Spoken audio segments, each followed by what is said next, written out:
Representatives Barrett, Boyd, Campbell, Camper, Cochran, Crawford, Faison, Freeman, Gant, Garrett, Hawk, Hicks, Kiesling, Lamberth, Love, Lynn, McKenzie, Miller, Moon, Parkinson, Shaw, Sparks, Whitson, Williams, Zachary, Vice Chairman Baum, Chair Lady Hazelwood. Madam Chair, you have a quorum. Thank you so much. Before we get started this morning, are there any personal orders or announcements? Chairman Whitson.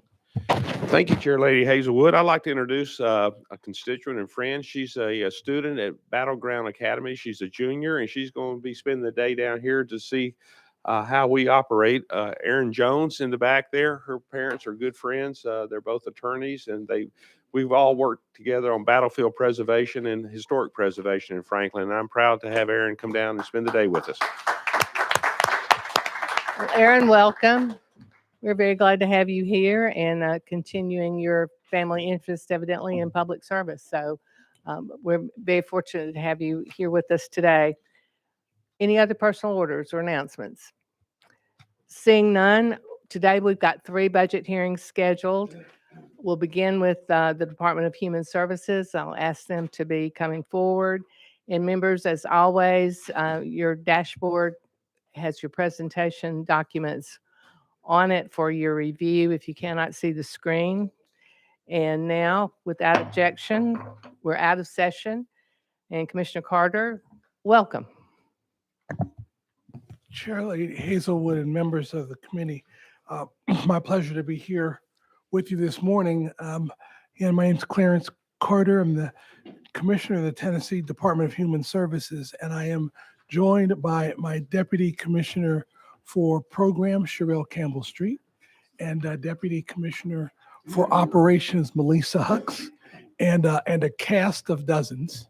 And I would want to take this opportunity to say that I feel very blessed to head the agency that I do. I sit on top of an organization that has an amazingly dedicated and passionate staff for serving vulnerable Tennesseans.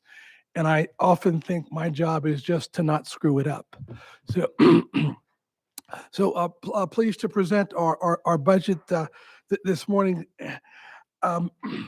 As I sit here before you, I believe the Department of Human Services is in a great position, and I'm excited to provide you updates on the work DHS is doing. I also don't have too many asks of you, which I think is an even better position. Before I go into program updates, I want to go over the cost increases in DHS's proposed budget. We have 2. The first is a $250,000 ask to bring Kids Central under DHS's umbrella. I can't tell you how excited we are about this opportunity. We at DHS are in the business of working with people and bringing stakeholders across industries together. Kids Central fits right in with our mission. We appreciate the work that the Commission on Children and Youth have done to maintain this website as the transition from Governor Haslam to Governor Lee. For those who don't know, Kids Central began out of the Children's Cabinet, an initiative of then First Lady Chrissy Haslam. Kids Central serves as a wonderful resource and clearinghouse for the public on all things relevant to growing strong and healthy children in Tennessee. Kids Central serves as a central database for our parents and crosses those silos that sometimes occur in state government.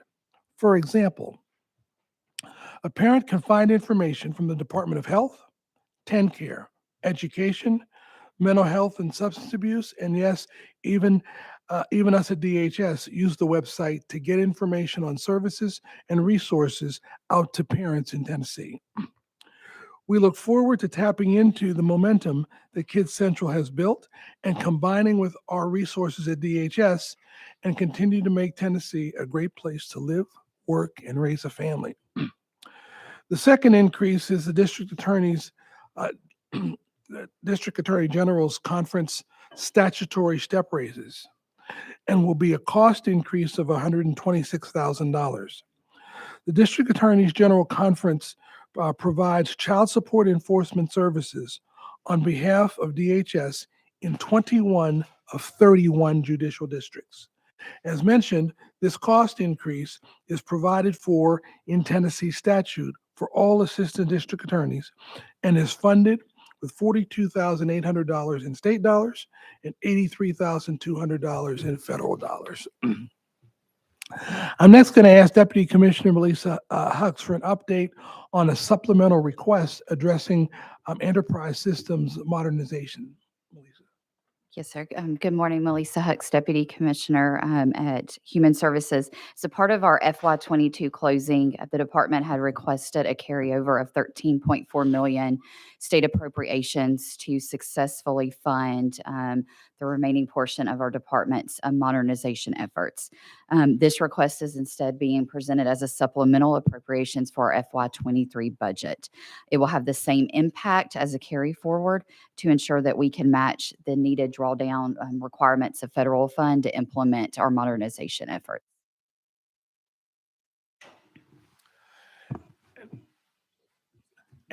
While that wraps up our ask, I did want to provide an important update for you that I'm pretty certain will be of interest to all the members. The legislature passed the TANF Opportunity Act in 2021, and DHS immediately got to work. The first step we took was to create the Families First Advisory Board.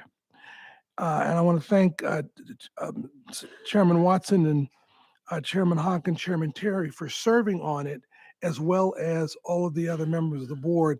And particularly, I want to thank Chairman Hawk for his dogged and diligent work and support of that advisory board.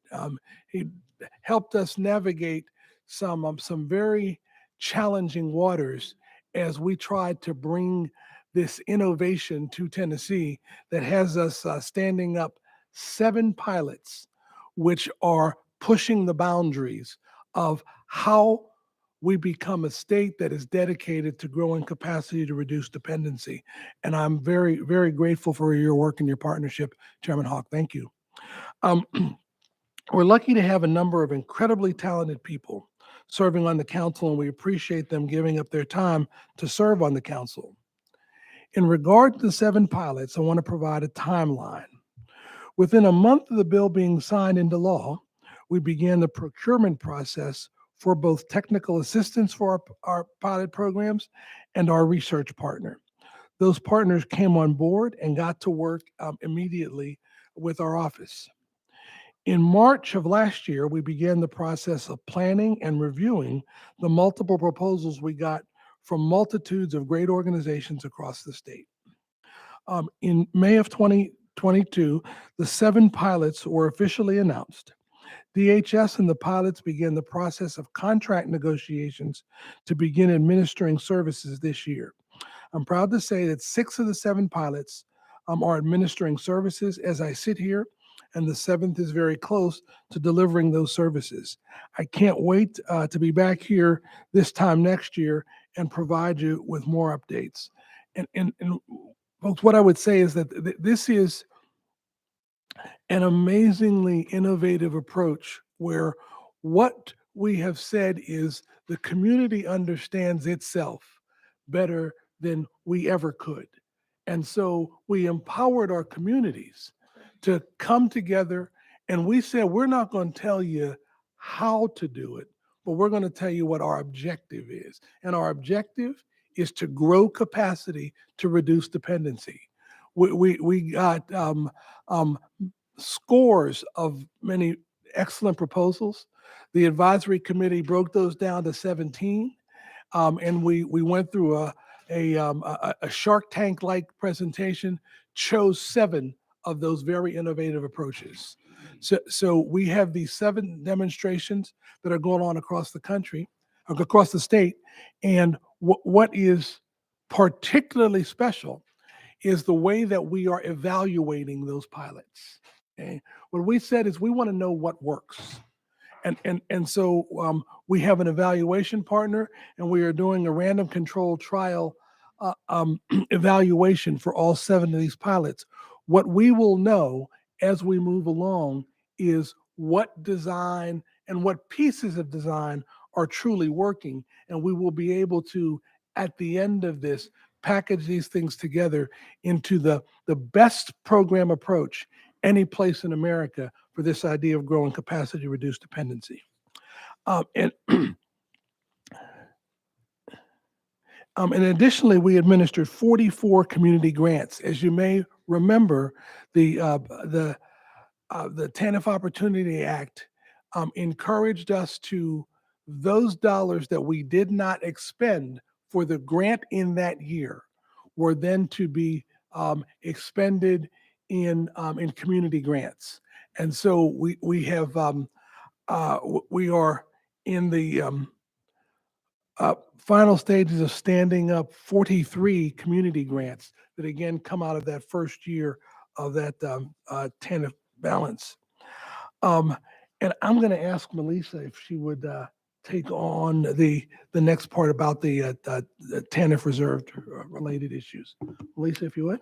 Yes, sir. So as of December 31st, our TANF reserve balance was $632.9 million. Just as a reminder, we still receive an annual award, and so our operating balance for the current year is $144.9 million.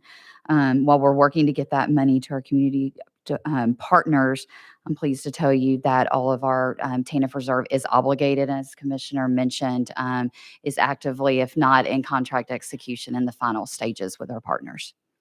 And just wanted for folks to be clear on when we use the term obligated, we're using that every dollar of that balance is dedicated to an expenditure.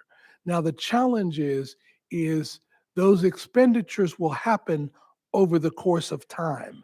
So we will see a reduction in that unexpended balance, but we have dedicated it to any number of TANF purposes, and we will just watch the spend down over time. And we have to count on our partners and our collaborators to actually do the expenditures based on what we've contracted for. And so there will be adjustments for that as we move forward, but we have all of that outstanding balance obligated. Okay. So thanks for allowing me to provide an update on the important work that our department and our community partners have been doing in the past year, and I look forward to your questions. Madam Chair Well, Lady. thank you, Commissioner. And just so you all know, I was with the Commissioner last night who was very concerned about people being kind to him this morning. So even if you have tough questions, ask them kindly. I promised that we would be kind. I did not promise that we would not be tough. So there is a difference. Chairman Williams, you're recognized. Thank you, Chair Lady. And kindly, I'd like to ask, I understand, of course, you have over 4,000 employees in your department. There's 640 some odd of vacant positions that were there. Some of those, I think it's almost 200 of them have actually been vacant for more than a year. I guess the question is what are the barriers you're seeing or in regards to filling these positions, and are these positions still necessary? If you could speak to that, that would be great. The positions remain necessary. I think the vagaries of issues attendant to the pandemic, what really is probably the biggest workforce issue that comes out of the pandemic is that employees have many options available to them that they didn't have prior to the pandemic, and folks are exercising those options. And so those positions are very necessary, and we are dedicated to trying to fill them. But this is a continuing to evolve labor force environment where the labor force has many other options available to it. Melissa or Sherelle, did you want to touch that? Feel the need to Sure. So about a year ago, we also started a personnel task force where we dug into our vacancies to look at what that turnover was, what the cause was. A couple of things came out of that. We were able, as Commissioner said, and I'm sure I'll speak to this, to look at what the program alignment was, where are these positions needed, so that we can maximize those 4,000 positions allocated to the department. Additionally, the market study that was rolled out this year has additionally helped. So at this time, the majority of those positions, and I don't have the exact number, have transactions on them, but we've worked collaboratively to make sure that each division has the position in the right classification that's needed to support service delivery to our residents. Just to Chairman follow, Lynch. just to follow up there, what, could you give me an example, or like, are most of these positions very similar? Meaning, what position are you having the most difficulty filling out of those 200 or 195? Thank you for the question. Sherelle Campbell Street, Deputy Commissioner for Program and Services. And yes, we see trends, and we are looking and identifying some strategies for our positions in family assistance, particularly field staff positions. As Deputy Huck said, I believe in.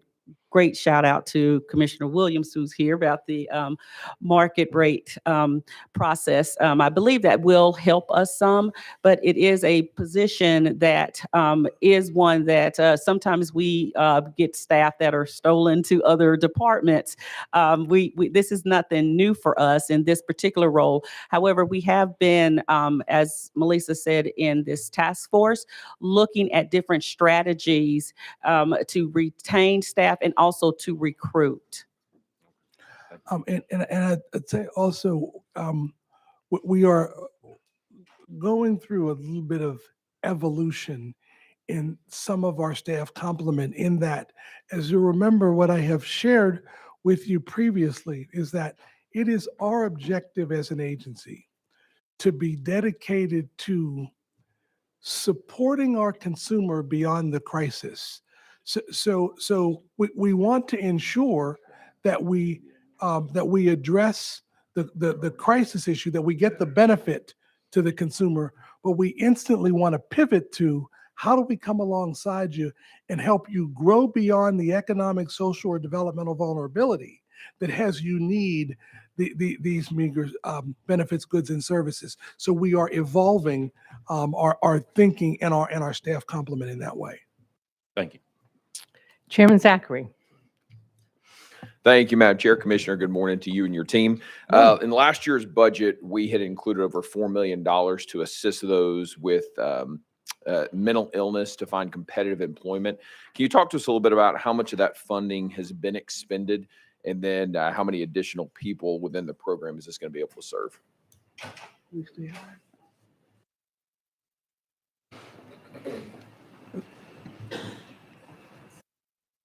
Excuse me just a second. Sure. We're looking for the information specifically, but you're referring to our Individualized Placement Services Program, which is a partnership with our wonderful Department of Mental Health and Substance Abuse. It is a phenomenal program. One thing that we really had to be very cognizant of going into this program is that it is serving people with the most significant mental health challenges. And so with that, it was going to take a little bit more time, or it will take a little bit more time for them to be stabilized into employment. We have seen an increase. However, I don't have the numbers right in front of me in terms of how many people have been served this year.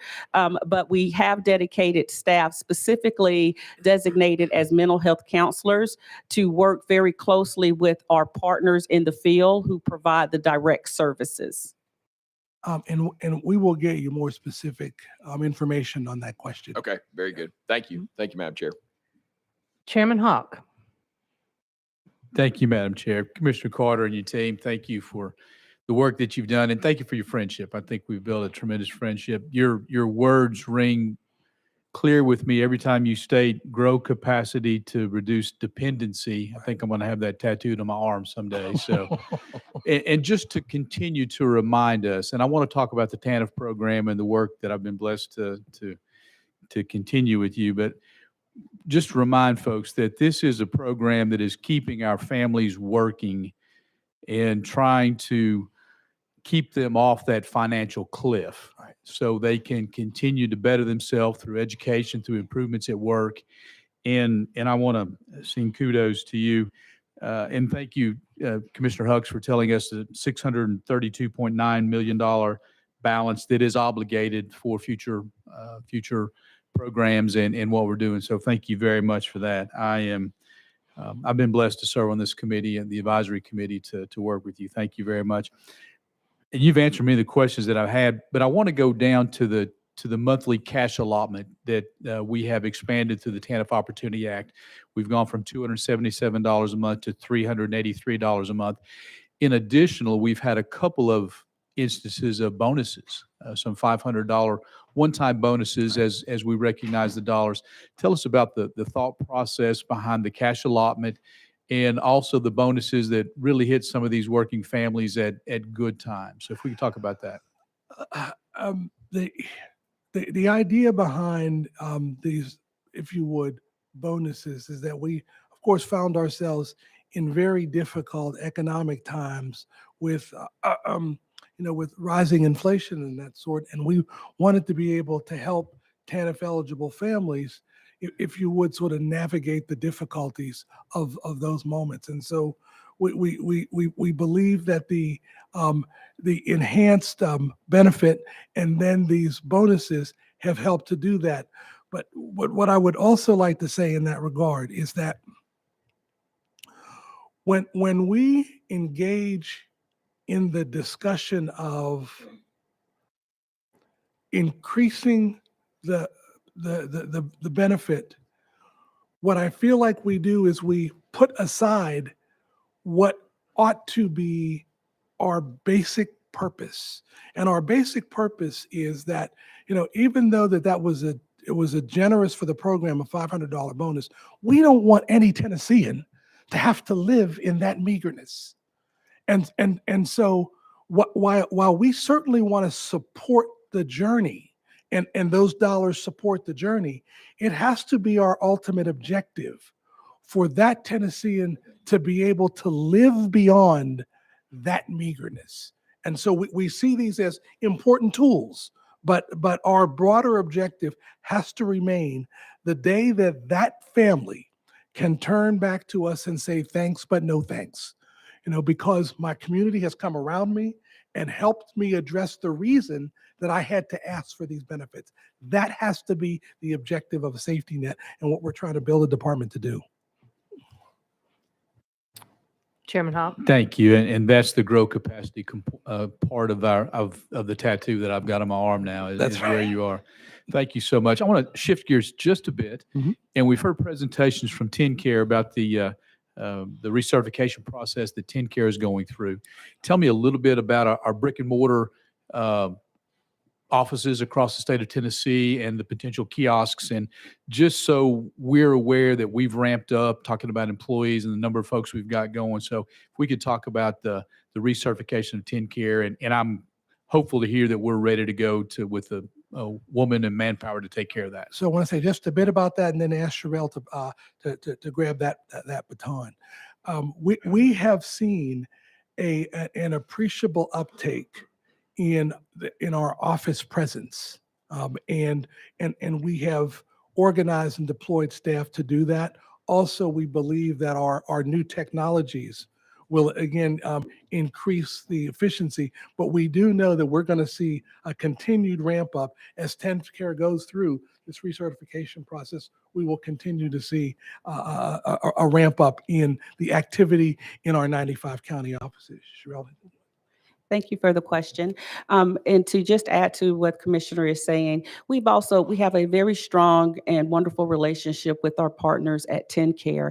And we have been working ever since this was announced that this big rollout of research was coming down. And as Commissioner stated, we have been working very diligently around technology solutions so that when someone comes into one of our offices in all 95 counties, they do have available to them technology that will help them apply or recertify. The other piece of a strategy that we're using to that is we will be notified prior to the big release so that we can prepare by way of looking at the addresses, seeing where we may have more footprint to make sure that our offices are readily available to welcome people back into the offices. One of the things that I really want to emphasize is that although we really relate to AWS, the alternative workstation solution, or working from home or an alternative place, we have not closed down our offices. We have an office in all 95 counties. And so as people come in to recertify, we are also training our staff how to assist them navigate this process. So we have been working, we just had a meeting on yesterday to talk about some technology solutions around our printers. So I think that we're really on the right track to be prepared as much as we can be for this time in our lives.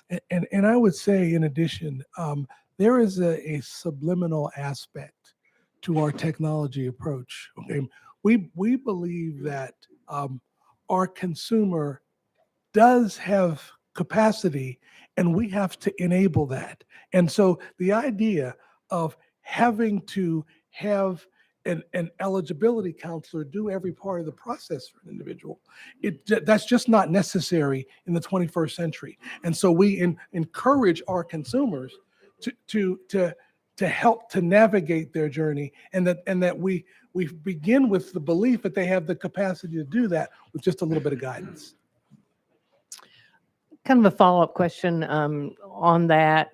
When TennCare was in front of us a few weeks ago to talk about the renewal process and what how they were preparing for that, if I remember correctly, there's an automatic renewal based on TANF and SNAP certifications. So, pardon my ignorance, but is your department the department that certifies TANF eligibility?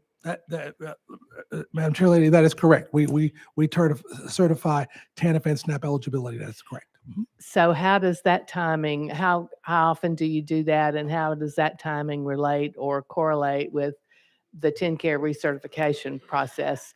So we actually share data between TennCare and our department. So we have some information around who's getting ready to have to go through the recertification process. Representative Hazelwood, I think one of the things that you're also speaking to is presumptive eligibility, Right. meaning that if you are receiving SNAP and TANF and you're already on the caseload, the assumption is that you're recertifying for TennCare with less paperwork.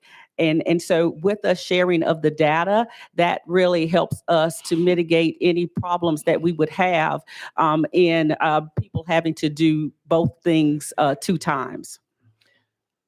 Okay, but I guess my basic question is, if we're using TANF data to presumptively certify for TennCare, how is the TANF data being verified?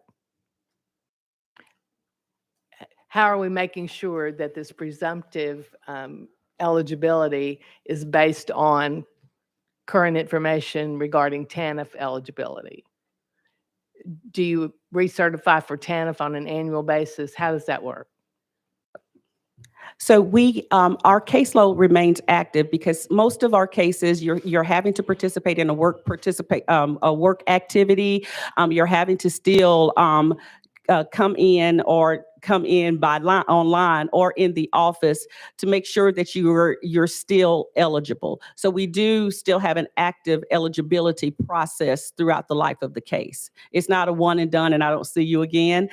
It just depends on the nature of the case. For instance, majority of our caseload is child-only cases, meaning that people are on TANF because they're taking care of a child that may not be theirs.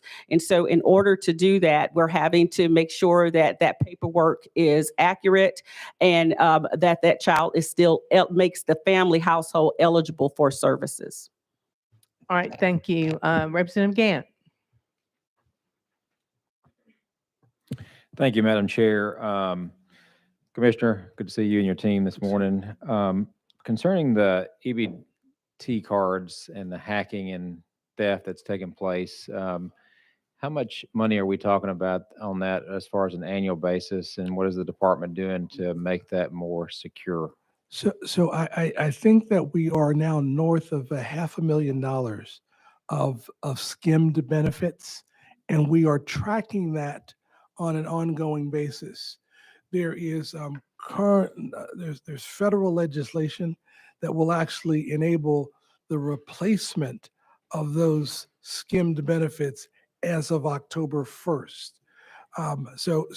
We began to detect this information in July of 22. And so there is no protection for those benefits that were lost. At least there's no federal protection at this point. But we are tracking on an ongoing basis the loss of benefits due to the skimming scheme. Melissa, was there anything you wanted to add to that? No, sir. Okay.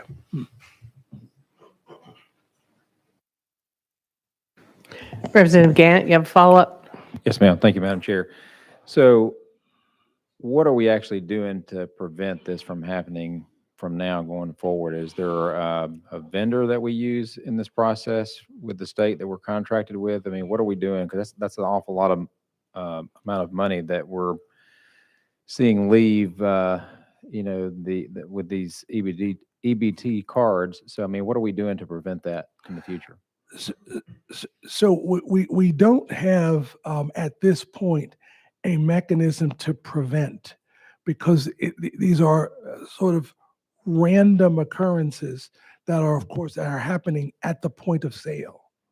And so we don't yet have a mechanism by which to stop it. We are able to monitor it for the purposes of trying to better support the consumer, but we don't have any mechanism to stop it from happening. Representative Gant. Are we using a vendor during this process? We are using our Office of Inspector Generals, our monitoring, so our staff that monitors the EBT program. So we're not using a vendor at this point. Okay, is that a possibility that would prevent this in the future by contracting with somebody that can further protect? I don't see that there's any reason that we couldn't seek help. When doing that, we will engage in that conversation with our Inspector General. I guess walk me through that process quickly of how this occurs. Give me a example. I don't know that I can give you I can't give you an example at this point. What I would ask for your forbearance is to have a conversation with my Inspector General. He can probably give me a scenario for how that happens. I'll be happy to provide that to you. Okay. Thank you, Madam Chair. Chairman Keisling. Thank you, Chair Lady. Commissioner, I'm going to begin with a statement followed up, and then I'm going to come at you. Yes, with sir. about four questions, but I'm going to be kind. Okay. Commissioner. I have to be. That is per our Chair Lady's request. That's you know. right. Now, according to your department's responses to our committee's questionnaire, you did not utilize 47 of the 283 million of child care development funds. Question one. Was any of this unused funding returned to the feds? No, not a dollar has been returned to the feds. The most recent report that we got was that there was about $72,000 that would potentially lapse, and we had our child care program put that into play. But Melissa may have more she wants to share. Absolutely. So this is not returned federal dollars. This is dollars that is in the process of being obligated or unspent at the time that this was ran. So no federal, these are not federal dollars. It is federal dollars, but these are not returned federal dollars. These are dollars that are allocated that we're in process of obligating or spending based on the current Well, contracts. then that that are may in place. answer in part my next follow-up. What are the barriers in fully spending these funds? Can you explain briefly how that works? I would say the principal barrier is that we have had dollars by the truckload made available over the course of the pandemic, and wanting to be efficient and effective stewards of taxpayer dollars, we have tried to be diligent in how we go about spending literally what is double of what has been the normal operating budget of our agency, and particularly in the child care space. So we didn't want to just shovel dollars out the door. We wanted to be very thoughtful about how we use those dollars to address significant child care issues in Tennessee. Okay. How does, then let's move on. Then how do you raise public awareness of child care payment assistance for those families who need it? Here, I also want to include our foster care families. Really want to do that, or you want? So, and thank you, Sherelle Campbell Street. So thank you for the question. We have a very robust website right now that has a voluminous amount of information about our various childcare initiatives and programs. One of the other things that we are in the middle of developing with our wonderful Assistant Commissioner over Public Information and Legislative Office is a campaign. We really want to raise the awareness of parents of all of the services that we are providing. We also in 2021 established a new unit within the child care division. This unit is called the pre-licensure unit. And what their job is part marketing to families and to employers and to customers directly. They all have an area of the state that they must go to and provide awareness of all of the services that we provide, and also all of those things that are needed for potential child care providers to become licensed. It has actually, we're getting ready to grow it because there's been such an increased need in response to all of their marketing efforts. But we realize that we can't sit on our laurels, that this is something that has to be very fluid and continuous. So I'm looking forward to the development of a communication plan that will assist us in marketing even greater than the things that we're doing right now. So finally, then, in your opinion, is it sufficient? Are we sufficient now? Is it No, sufficient? we're not. I don't know if we ever will Yeah. be, because, Okay. we have people coming into the state all of the time. And some of the best things that we can do, including the people in here, is herald the wonderful services here in the state of Tennessee. We have a laser focus on marketing and we'll continue to do it. But we do have still work to do, but we have a plan to do it. Thank you very much. Chair Lady, thank you. Thank you, Chairman. And I guess a quick follow-up on that. I would hope that part of that issue, I was part of the Child Care Task Force, and I continue to believe that a large part of the solution to this problem will lie in the private sector and with public-private partnerships. So I see a lot of head nodding, and hopefully we are pursuing those. Chairman Baum.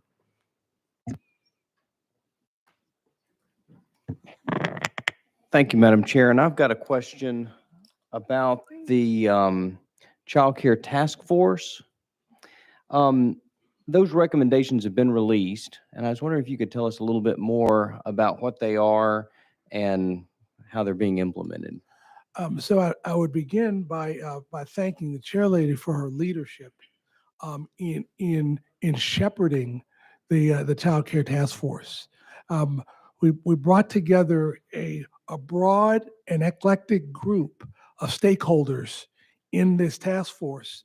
And I would be very candid to say, in the beginning, we struggled with getting our collective heads around what do we mean when we use the term childcare, because it's actually this broad. And once we were able to make some sense of that, and I think that we made some very healthy progress in framing the issues around health, safety, access, and affordability. And so we are some of those recommendations are recommendations that we are able to enact at the agency level without needing any further legislation. So we are reviewing those, and we'll take action on those as we have the opportunity to do so. Maybe a follow-up or two. Chairman Vaughn, continue. One of our state's big projects coming up is the Blue Oval project. Do we have plans to provide childcare options for that for workers associated with that project? We do, and we are taking a page out of our playbook with Tyson's Foods out of Humboldt. We had been working with them for 2.5 years. They came to us 2.5 years ago and said it was their objective. They had polled their prospective labor force and said, what are some of the issues that are important to you? And one of the things that rose to the top was childcare. And so they said, can you help us figure out how we make childcare available to our labor force? And so we were able to reach out to ECD, and we had literally a tripartite partnership with the employer, Tyson's, Department of Human Services, and ECD on building an on-site child care center, Tyson Tykes, which actually has its ribbon cutting next month. And so we are literally using that model in discussions with Ford in Blue Oval City. And they actually had the foresight to snatch the person from Tyson's that was heading that effort. And so we are again joined at how do we help Blue Oval City, how do we help Ford bring that kind of necessary labor force support to Blue Oval City. Okay, and then last question.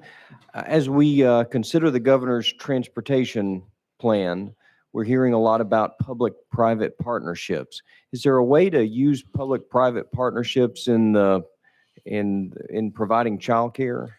There absolutely is, and again, that goes back to that Tyson's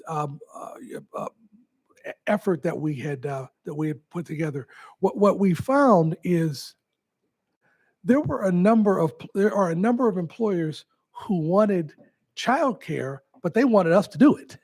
Okay, and what we've said to them is we are happy to partner in doing that, but that is something that is of equal value to your labor force and to the state of Tennessee. So we need to partner in doing this, and we want to use what we've done with Tyson's and with Ford and Blue Oval City as models to showcase these public-private partnerships for how we expand child care opportunities in Tennessee.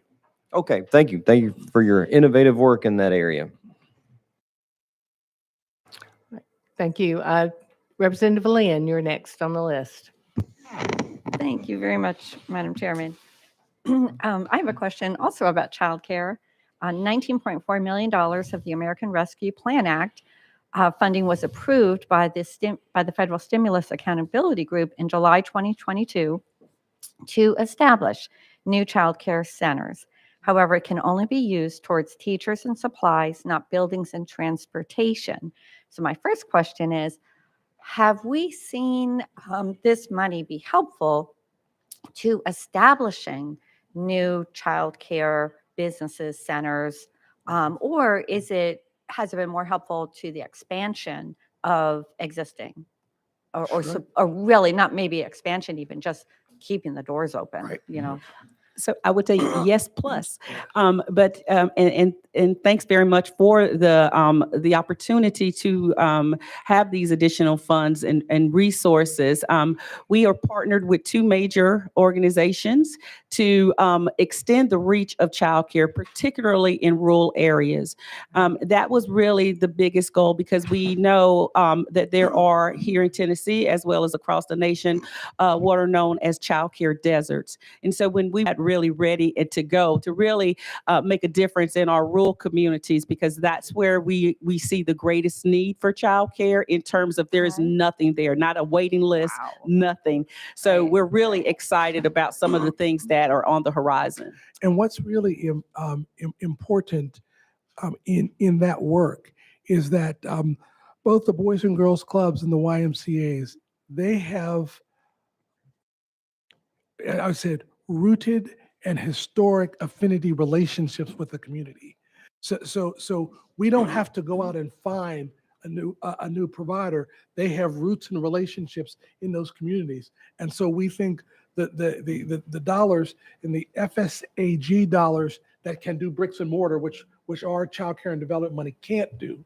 So we partner those together through these two organizations that have deep roots in the community to be able to expand our child care efforts. Hopefully too, and I know in my community and many communities, nanas and papas do a lot of that childcare. That's right. So that is a That's right. a good thing too. But can you provide us an overview of how this funding is being used and how much has been spent to date? As again, that was $19.4 million. And does the department anticipate utilizing all funds by the 2024 deadline? And how many new childcare slots? So this isn't new businesses, but just the slots. Have these funds assisted in establishing? Melissa, you want to do that? Yes, sir. So we are currently in the contracting process. So no funds have been spent to date. So we're working through scope development with legal and with the providers. I do not know that we have an answer of what capacity that will build. The objective is 6,000 6,000. new slots out of these combined dollars. My last question is, having the grandchildren now, you can see the childcare needs. You see a parent who has to work and they need childcare all day long. You see the parent who's working and school's been canceled that day. And suddenly they are just thrown into this, I can't take another day off. I have to go to work. Then you see the after school care for the school age children. That's a need. And then there's some parents who want the additional assistance of maybe tutoring after school because maybe their child just needs a little extra help. Are all of those entities, I'm talking the after school learning centers, the after school programs, any program that might be, for those days off from school that a school age child may fall into, all of those licensed and regulated and have, oversight for the standards and all by the state so that we know that, I guess the standards that we've set up here as a General Assembly that we have felt were warranted are being applied to all of those, the after-school learning programs and the other programs and all that. And Sherelle may also want to take a bite at this, but what we have seen over the past, I would say, 5 to 7 years in the human services space is really the evolution of the need for flexible service. Okay. Life don't happen just between 9 and 5. Okay. But yet we had built structures that operated that way. Well, we understand that there are 3 shift employers that where mama and or daddy need childcare, late. So we have our structures are evolving to be able to address the more flexible need of our consumers. And thank you, Commissioner, and thanks for the question. Yes, if you're going to have an after-school program that also mirrors childcare, then yes, you need to be licensed. And a couple of things that we're taking steps to kind of answer that question is that we realize that childcare, you know, I did not leave my daughter by herself until she was, I don't know, 15, really, much to her chagrin. But we are we are raising the age from 5 to 8, or we are looking at raising to increase that reach for parents who have a little bit older child but still need that extra attention and after school care and things. And then we also have our Smart Steps program, which also provides those services for parents who are in that 85th percentile of the median of income. That means that you're not necessarily at the poverty level, but you're not necessarily making ends meet either. So it's that little piece for someone who is either working up to 30 hours a week or more. And also if you have, or if you're in any type of post-secondary training, to also try to assist as well. Those two things are really important to us. The Smart Steps program we have seen it to be extremely beneficial to our working families who are just trying to not jump off of that fiscal cliff. Thank you. Are there any additional questions? Representative Parkinson. Thank you, Madam Chair Lady. I feel a little neglected this morning. Had my hand up earlier, but and I was on time this morning. I will be as often prompt with your questions as you are attending the meeting. Thank you. Touche. And Madam Chair, before I ask the questions, I wasn't sure if I heard correctly that I think I heard that did Chairman Hawk have a tattoo of the commissioner on his shoulder? Is that what he's left? Okay. Right. Okay. I got you. And to the commissioners, thank you. First of all, thank you for everything that you're doing. I truly appreciate you and your staff and your team of talented individuals over there. I wanted to know about if you can tell me a little bit more about the 43 community grants that you're standing up right now. What I can do is give you a list of each of those grants and what. Okay. What I'd be pleased to do is to give you a list of all 43 grants with what each of them are doing and of course where they are. Okay. We will be happy to provide that for you. Okay, thank you. And what is your portion of the public-private partnership in childcare look like? Tell me what that looks like. What do you guys do? So literally what our dollars can do is everything that goes on inside the building. Okay. So those dollars can support all of the things that it takes to operate a child care center that is not the bricks and mortar. That's essentially what our dollars are allowed to do.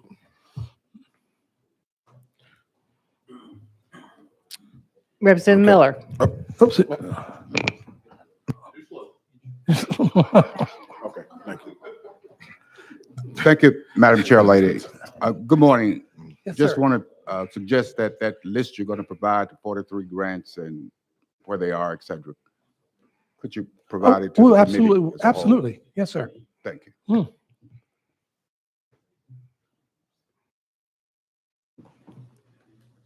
President Parkinson. Thank you, Madam Chair. I'm sorry. I was writing down what the commissioner said. Apparently, I was writing too slow.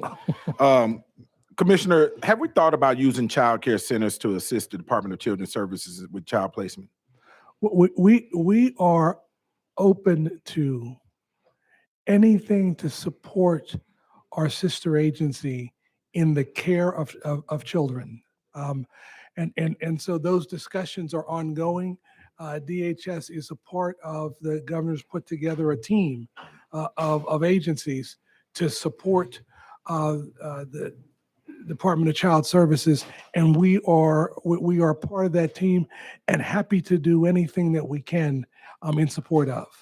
And last question, Commissioner, the federal stimulus dollars, they can be used to build the actual brick and mortar childcare centers. Am I correct? That is the partnership that we have created that we were just speaking about with the Boys and Girls Clubs and the YMCA. Those, the FSAG dollars are going to be partnered with our Child Care and Development Fund dollars. Those dollars will provide the capital infrastructure, and our dollars will provide the programming. And are those dollars still available, or? They Okay, are I see. the 19.4 the Representative Lynn spoke to.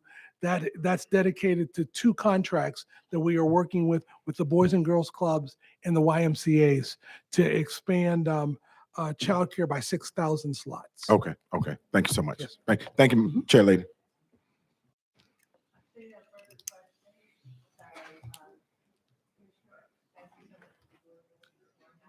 Kind and lived up to my promise. Yes, you did. Right. Thanks so much. And again, thank all of you for the work that you do. I know it's frustrating sometimes when we see these dollars that are still in the state's bank account versus out helping people. And I know it's difficult to spend this much money sometimes and spend it effectively. So we appreciate the work that's gone into making that happen. Superb. Madam Chair, Lady, and members of the committee, thanks so much for the time this morning. Next, we're going to hear from Commissioner Williams and with our Department of Human Resources. So, Commissioner, if you will come forward. Oh, you must have decided that the former commissioner's seat was too hot and you moved to another.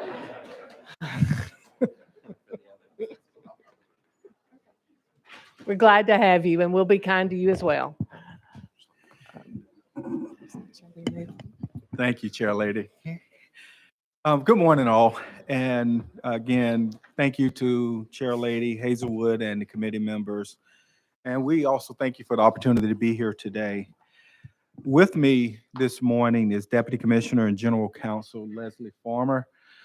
Also, Cindy Hobbs, our Administrator for HR Operations and Budget, and Senior Policy Advisor Hope Witt. Also, with us today in the audience is Assistant Commissioners Coretta Young, Stephanie Schmidt, Kim Yop, and Strategic Communications Division Administrator Carl Houston. Again, it is an honor to represent the Department of Human Resources as we work to fulfill our mission, which is to lead enterprise human capital management for the optimum customer experience. We are proud and very proud to serve Tennessee's 42,000 state employees as we work to position the state of Tennessee as the best place to work in the Southeast. Recently, Forbes announced their 2023 America's 500 Best Large Employers. And on that list was the state of Tennessee at 218th. So something we're very proud of. Our proposed fiscal year 24 budget reflects key investments to meet the needs of the changing and evolving workforce. The critical components include recruitment, retention, and compliance, as our department assists in attracting, retaining, and engaging best-in-class talent. These priorities will guide us to be more effective and efficient in meeting the needs of the administration, as well as our partner agencies. I'm asking Cindy Hobbs if she would provide a summary of our cost increases. Good morning. As Commissioner mentioned, I'm Cindy Hobbs, their Operations and Budget Administrator. For fiscal year 24, we're requesting an additional 15 full-time positions and $2,163,700 in funding due to increases in the demand in HR services to support state agencies and to provide funding initiatives that will result in long-term cost and efficiency savings. The funding will support the department's CFG goals as well as our 4-year strategic plan. At this time, I would like to provide a summary of the proposed cost increases. Recruiting is a key focus for us. The state is currently facing challenges relating to shrinking labor pool and increased competition. In order to positively influence the state's reputation as an employer of choice among job seekers, drive candidates to apply, increase hires, and reduce time to fill, we are requesting 5 full-time positions in the amount of $507,800 to meet the demand for recruiting of top talent. Additional positions would partner with agencies to conduct a needs assessment, build strategic recruitment plans, and assist the agency in the execution of the plan. Positions would also support statewide internship programs. Growth in Tennessee has created competition and employee turnover. In addition, retirement eligibility has created the need for succession planning. Efforts are needed to ensure the state is an employer of choice where employees have the opportunity to start, build, and finish a meaningful career. We are requesting 2 full-time HR Service Center agents in the amount of $181,600 to enhance the first point of contact for employee inquiries. We are expanding the role of this division to ensure consistent customer response. In addition, to support an enterprise approach for ensuring compliance of employment laws and HR policies, we are requesting 1 full-time position in the amount of $146,400 to support American with Disabilities Act and the Reasonable Accommodations Program, which ensures certain employment practices for individuals with disabilities. In addition, 3 full-time legal positions in the amount of $761,200 to support the Equal Employment Opportunity, and 1 full-time legal staff position to support American with Disabilities Act and Reasonable Accommodation Appeals. These positions will provide consistency on workplace concerns and investigations. These positions will assist the increasing numbers of complaints, provide flexibility to expand the scope of investigations, and to enter into a memorandum of understanding with additional agencies. Lastly, our request is for our HR Business Solutions team, which flows across all the previously discussed areas. We have seen growth in agencies, boards, and commission partners that we serve. To continue to provide support, we are requesting 3 full-time positions in the amount of $313,800. At this time, I'll turn it back to Commissioner. In conclusion, I'm proud the department has played an important role in supporting the state's reimagining a workforce for the future. I'm also excited that we are well on our way to achieving our goal of being the best place to work in the Southeast. Our fiscal year 24 budget will support us in this journey to be the best.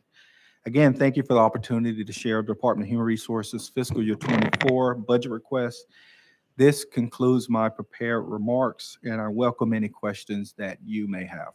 Thank you, Commissioner Williams, for your team for your comments and presentation. We do have several members who would like to ask some questions, and so we'll get started with Chairman Moon. Thank you, Mr. Vice Chairman, and good morning, Commissioner Williams, and thank you for such an outstanding presentation. I want to turn to the market rate adjustments.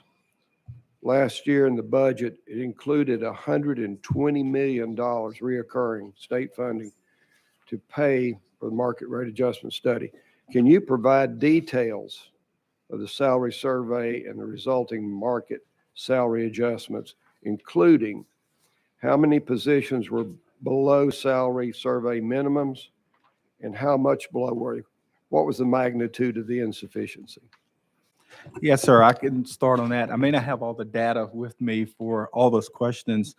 Again, the Department of Human Resources is very grateful to receive those dollars because we do understand that the state of Tennessee want to continue to recruit and retain best in talent.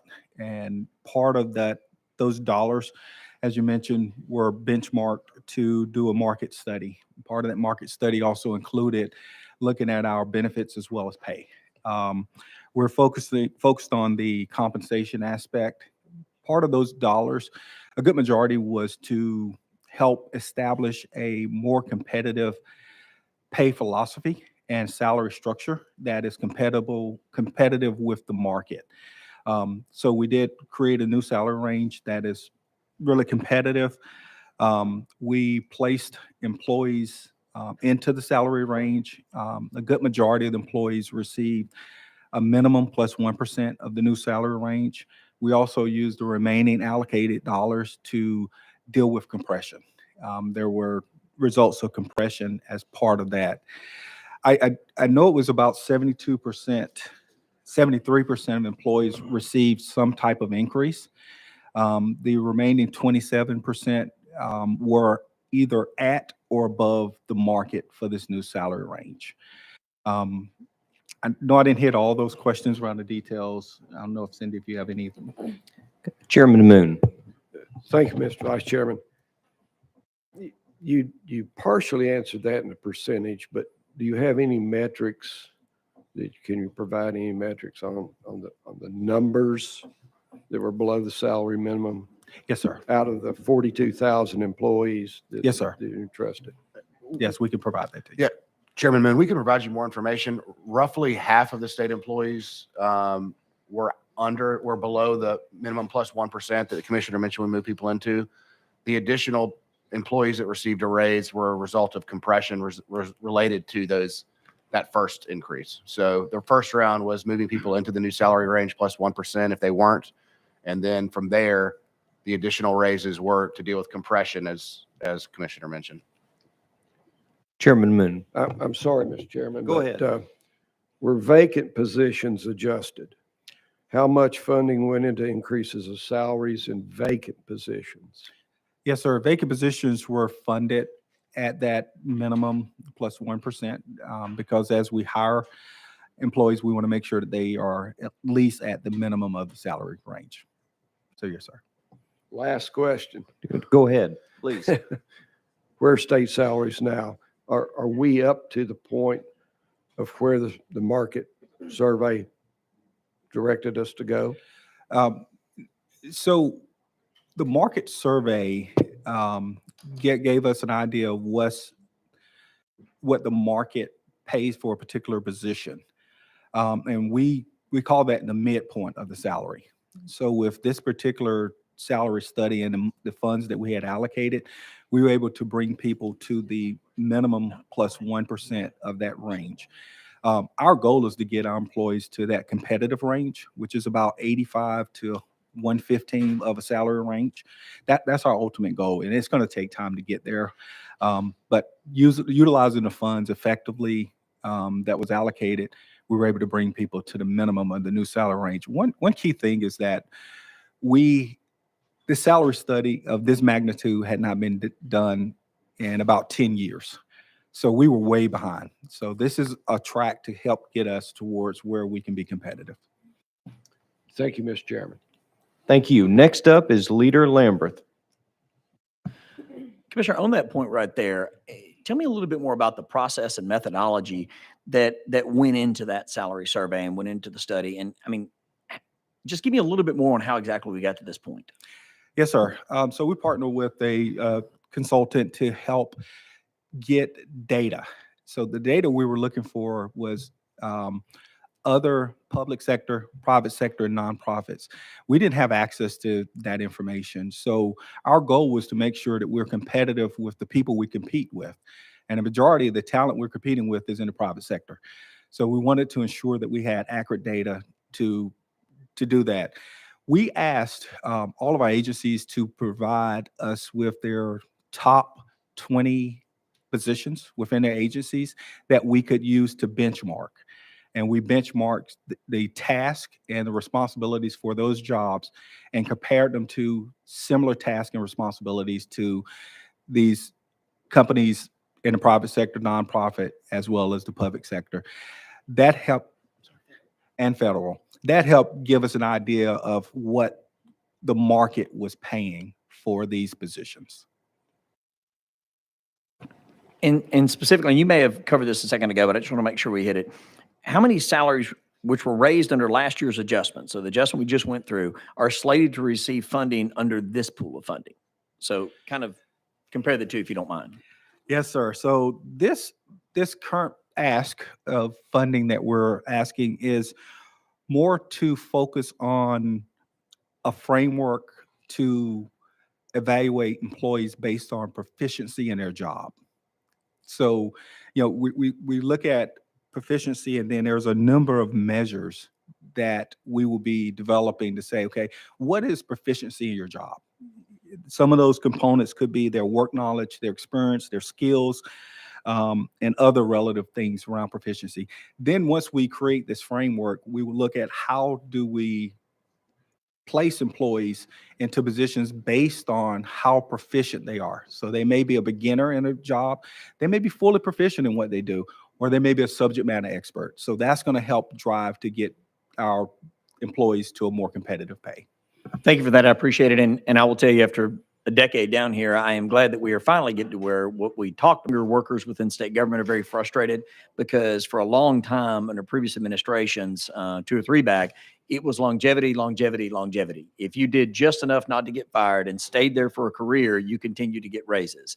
That's not the best way to do it. So if you've got a rock star employee that's 5 or 6 years in, and they're the one that really is carrying the burden for a department or a division or a section of some area of state government, they should be rewarded for that. I mean, they should be recognized in some way. Longevity is always going to have an important part of this, and our long-term state employees that have hung in there with us through thick and thin, they should be rewarded for that. But we should also recognize proficiency and, again, just those stellar employees that are really knocking it out of the park. So thanks for doing so. Thank you, sir. Just to add, you made a really good point. We do have longevity for those employees up to a certain year where they are recognized for their years of service, but we moved to a performance-based pay structure, and this is to help continue to build on and ensure that we're paying people based on performance. And I apologize, Commissioner, I had to step out for a moment. So you may have answered this question already in your presentation or early questions, but you all did the salary study for state employees, but can you tell us what groups of employees were not included? For instance, I know the constitutional officers. Are there other groups that the salary study did not include? Leslie Farmer, Deputy Commissioner, General Counsel. So we looked at all of our executive branch employees. So it did not include the judicial branch, the legislative branch. It also did not include those agencies who do not follow the laws, rules, and policies of the TEAM Act within the Department of Human Resources. So all the cabinet agencies were included. Most of the major boards and commissions were included. So agencies who were not specifically were probably like your TRICOR, THEC, TSAC, THDA, TASSER, because they're not technically under the laws, rules, and policies of the Department of Human Resources. I think those are exceptions worth noting as we hear from those agencies and organizations, because they did not have the benefit of this comparative study. So again, just remember something for you to put in the back of your mind as we are considering other issues through this process. Next on our list, Chairman Williams. Thank you, Chair Lady. Thank you, Commissioner, for coming. Just a quick question about the recruitment monies we had in the budget last year. Is $500,000 for recruitment services. Could you give us an update on where we are as far as the contract is concerned? Is there any and how you're using that money differently than obviously it's new money? So how the contract's going, whether you've spent any of that money or not? Could you share with us about that? Yes, thank you for the question, Chairman. Yes, we use those funds for contract services. We contracted in some contract employees to really help us, and they've made a difference with a lot of our initial screening process and transactional work. So it took some of the pressure off our recruiting team so they can focus more on the sourcing candidates and being true recruiters to help the state. So very beneficial using those funds. We did get a late start. We had some initial issues with the contract getting started. So we are currently using those funds. Chairman Williams. Thank you. Going to go off a little different tangent. Chairman and I were discussing earlier today and last week we had a discussion after pensions about how many people or what percentage of people are left on the legacy plan versus the new. Do you have any idea what that breakdown is on that? No, sir, I do not have that direct information. That's something we could partner with one of our partner agencies to get that. I guess the reason for the question is I was here when the TEAM Act was brought about. It sounded like a really, really good idea at the time, but I'm finding that sitting through budget hearings for the last several years, it seems like we've developed this challenge associated with kind of chasing our tails as it relates to market adjustments. It seems like it becomes the commonplace instead of, and we're constantly raising pay based upon new market adjustments. And one of the great things about a former employee of mine here said, I just spoke with her in the hall, one of the things that she misses already is the pension, the benefits. I guess the question is how much of an asset do you think it is employing future state employees? Because we love our state employees. They're doing a fantastic job. But how much of an impact do you think it is, a differentiator now to work for state government than it would be to work in the private sector now that the pensions are different, the legacy plan versus the TEAM Act? Is it the same? Is it viewed the same as it was a decade ago? Thank you for the question. It's a good question. So part of the market study evaluated our benefits, including the pension plan and others. What we realized and found out was that our legacy pension plan is really rare. It's very rare in the market. However, our hybrid plan is very competitive and even better than most private sector plans. So from a pension perspective, we have a great program. Both programs are great and better than private sector. The key, and Chairman Hazelwood and I talked about this a little last year, was getting that total compensation message and marketing the total compensation to employees.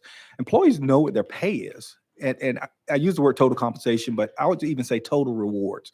So employees can look at and understand, here's what my pay is, my direct salary.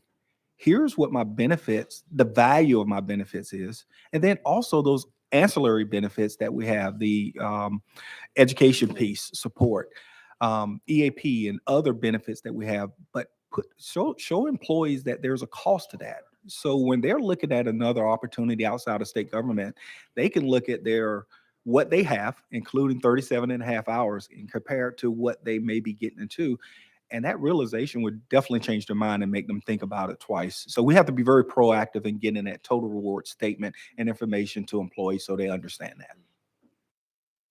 Chairman Williams. This is not a plug, but I will say that my employer did that for us, and you get it on your annual, the anniversary of your employment with the company, and it's called a total paycheck. Is what it calls it. It's actual sheet. So do we actually do that for our state employees, or can we do that for our state employees? We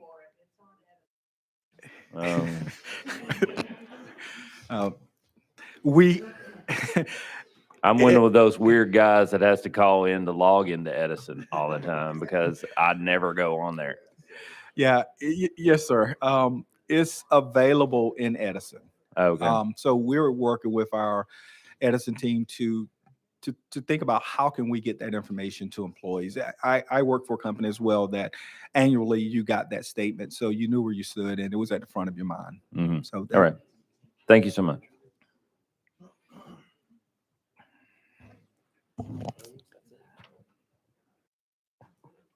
I don't have any other questioners on the list. I would, a follow-up question again, I think there's a lot of interest in the salary study survey as you've heard today, and it certainly impacts the budget across the board, every department. So it's a huge issue for us to consider and to look at. But you mentioned we hadn't done one in 10 years. Is there any plan to, there are some jobs that aren't as competitive as others. That's just a reality. So paying some people % raise per year may keep them with you, and that may be sticky enough. but for IT folks, for financial folks, for people that have, are highly skilled and have a lot of other options, then we're probably going to have to do more to keep those folks on board, our legal team, those kind of people. So do we have anything built in to continue to manage that? Or are we going to be, I guess, follow up to Chairman Williams, are we going to be sitting here in 3 or 4 years saying, oh my word, we have got to pay these people more, they're walking out the door because we haven't kept up? Yes, thank you, Chair Lady. That's a great question. And based on best practice in market is that you age your salary structure, and you should do it every year.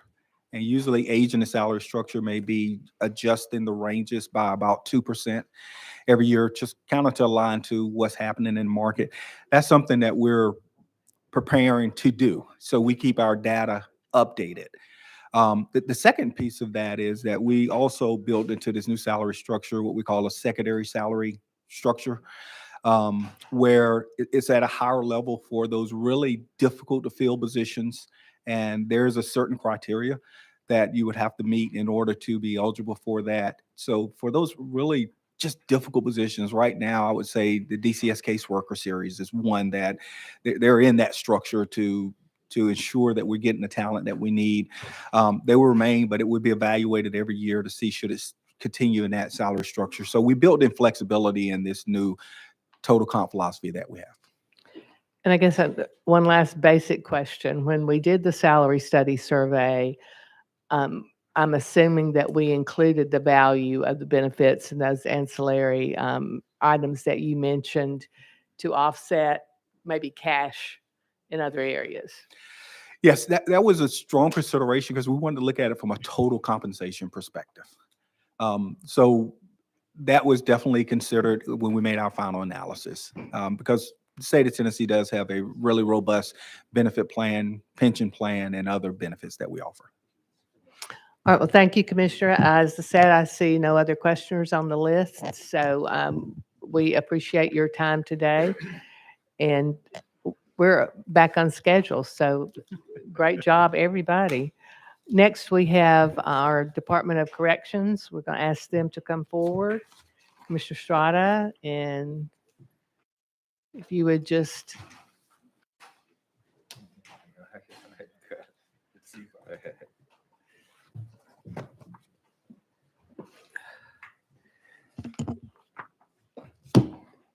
Commissioner, if you just introduce yourself and your team.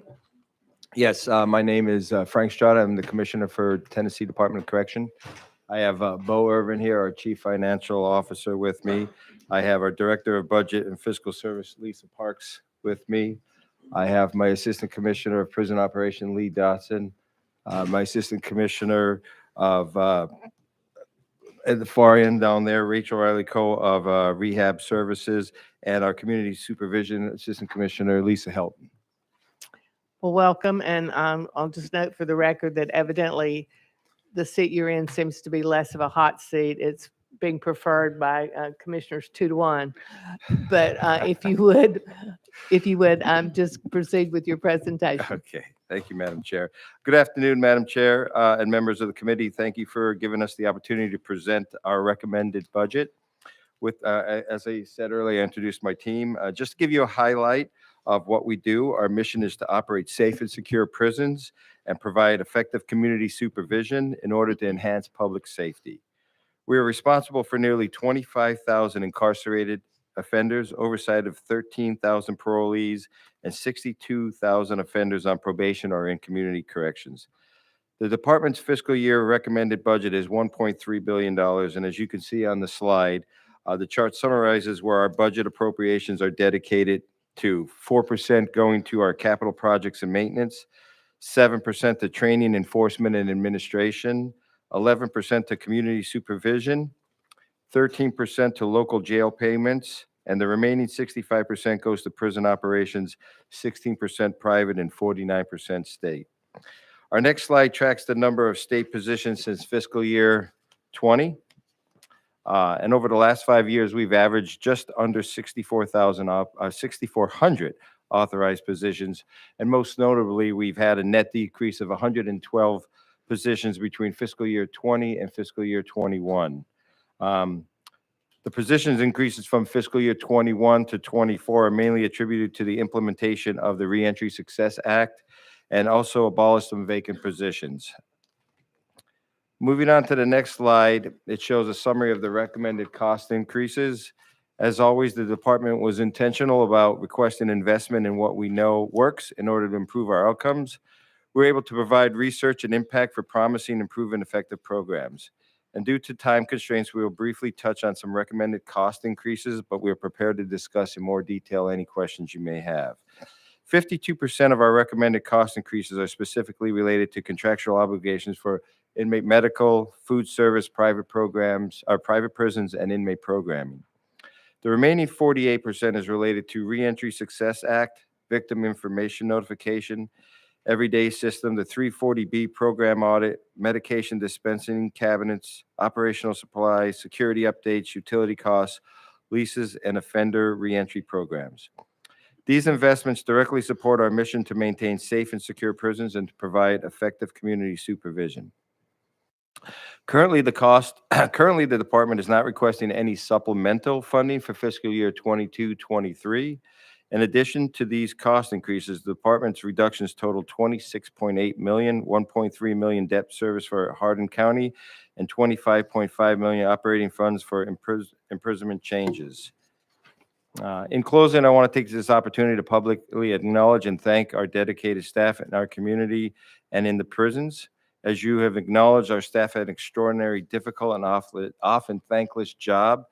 I can't thank them enough for their family and friends for their sacrifices every day for public safety and service. Let me again say thank you for allowing us to be here and thank you for the legislative support. Several items in our budget request focus on staff and inmate public safety. As we face challenges ahead, we are ready to meet that challenge with your support and provide the best services for the people of Tennessee. It's clear to me the department has taken tremendous steps with educational services, expanding reentry work with TCAT and higher education, all evidence-based programs. And at the end of the day, we will make Tennessee a safer place to live and raise families, and we thank you for that. And we're prepared to take any questions the committee may have. Thank you, Commissioner Strada. There's a lot of information here. And first of all, I know that your department, like many other departments in state government and many other employers across the country, really had a tough time during the height of the pandemic with facilities that were not staffed, and we had to take some extraordinary measures to correct that. And I commend the department for being both creative and responsive to make sure that those situations were rectified just as quickly as possible. With that, we do have a number of questioners on our list, and beginning with Representative Barrett. Thank you, Madam Chair. Good morning, sir. Good morning. Welcome. Going over this, noticing some differences between last year's budget and this year. Last year, the budget included $1.8 million for behavioral health contract within the prison system, $3.8 million for food services contract inflator, $9.4 million for the medical contract, and $8.4 million for the private prison contract inflator. Fast forward into this year, there's no funding for the behavioral health contract, only 1.7 for food services, 10.6 for medical contract, and 7 for private prison contract inflator. Can you provide an update on the status of the behavioral health contract with the prison system? Will there be future need for a recurring contract inflator related to this? And if so, can you explain that? Sure.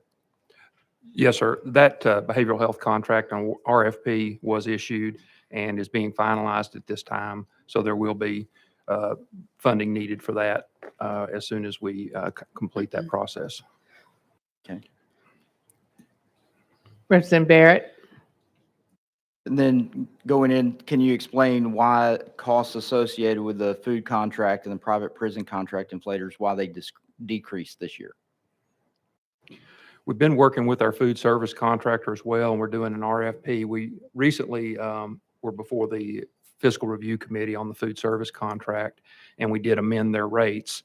And then we'll also be looking towards a contract extension for that one as well as we finalize the RFP for food service. So we do anticipate, getting some bids on that as that process goes forward. On the medical contract inflator, those rates are built in. The percentages are built into the contract. So we cost those out that way, and it fluctuates. Thank you. And I may have missed something, but on the behavioral health, when you said that is currently there's an RFP, so do you expect that RFP to come in at a equal or lesser value to what we're already paying? I understand it, there's no increase included in this budget for that. Am I right? It does appear that that could come in higher, and we're working on that now. So The if it cost. does come in higher, then we have a gap in the budget as proposed? Yes, ma'am, we could be having to work on an amendment request on that. All right. Thank you. Representative Lynn. Thank you, Madam Chairman. I have a question on electronic health records. And thank you for being with us today. And thank you to your team. And thank you for all you do. I know your work is God's work and it's hard work. So I really thank you. The department was allocated $13 million from the American Rescue Plan for electronic health records. Can you provide us an update on this project? How is that going? And can you even give us the scope of the project and the purpose? I know I have Dr. Williams. I know that we had an RFP out for for our electronic medical records.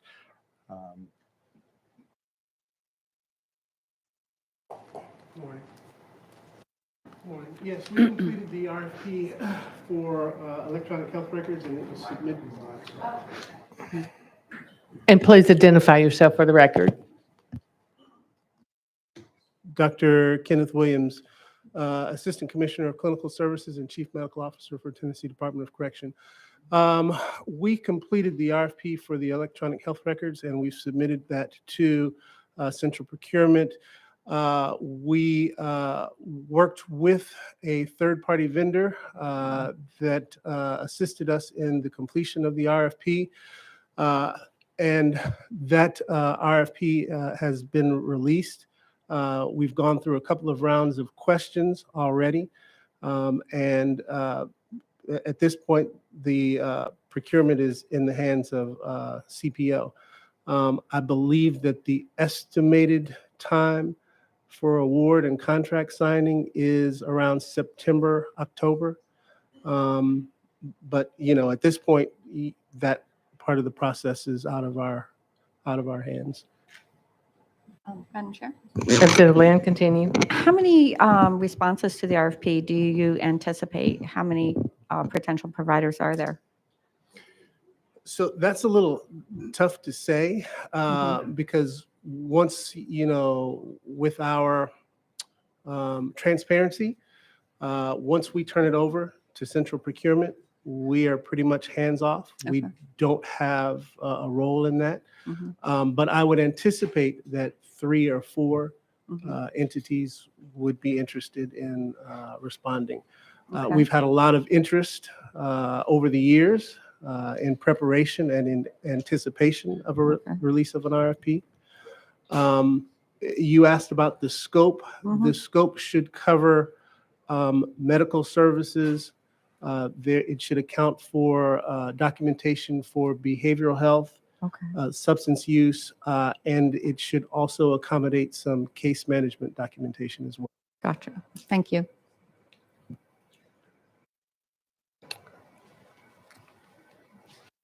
Chairman Faison, you're next. Thank you, Madam Chair, Commissioner, leaders. Good to be with y'all this morning. Thank you for being here. I have a few questions. According to the department's response to the House Finance Ways and Means questionnaire, as of December 20, 2022, there were 1,251 vacancies, 367 of which had been vacant for more than a year. The fiscal year 23 to 24 budget would provide 20 additional positions for Reentry Success Act. So here's my questions. Is there a reason why the new positions are needed rather than reclassifying vacant positions for that purpose?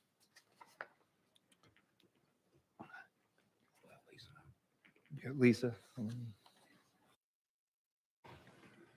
Good morning, Lisa Helton, Assistant Commissioner for Community Supervision. You turn your microphone on, please, and restate your name and title. Lisa Helton, Assistant Commissioner for Community Supervision with TDOC.